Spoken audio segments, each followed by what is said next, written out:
Hey folks, I just was sitting here and wanted to see if you could help me think through some stuff. Something simple to me. Um, you know how we lean one way or the other sometimes. So it helps to have somebody else to say, yeah, you might be right about that, but don't forget. So I'm like, okay, so maybe y'all can help me with this. A couple things.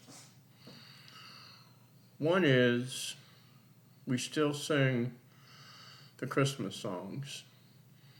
You know, oh, come, Emmanuel.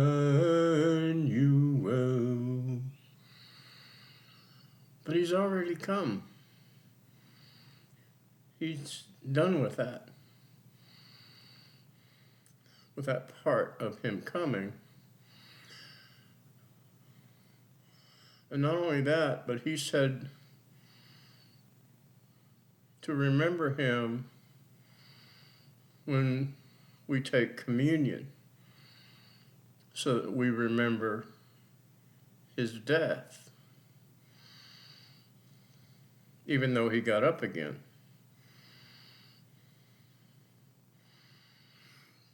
Help me out with that. Another thing I was wondering about,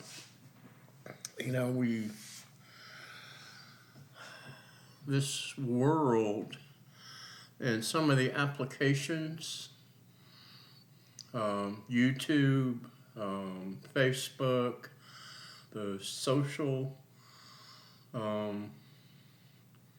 websites give you a list of rules,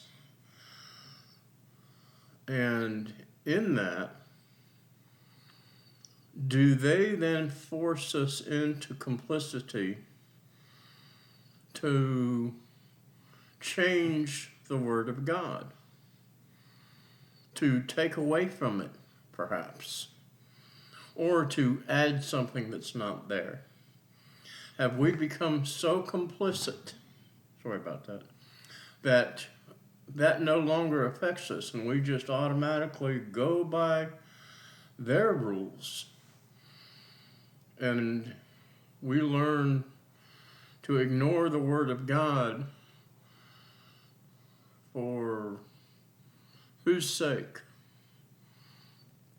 It's certainly not ours, and it's not those that say they're seeking the truth. So just some things. So maybe you can help me out with that. I look forward to hearing from you in the comments.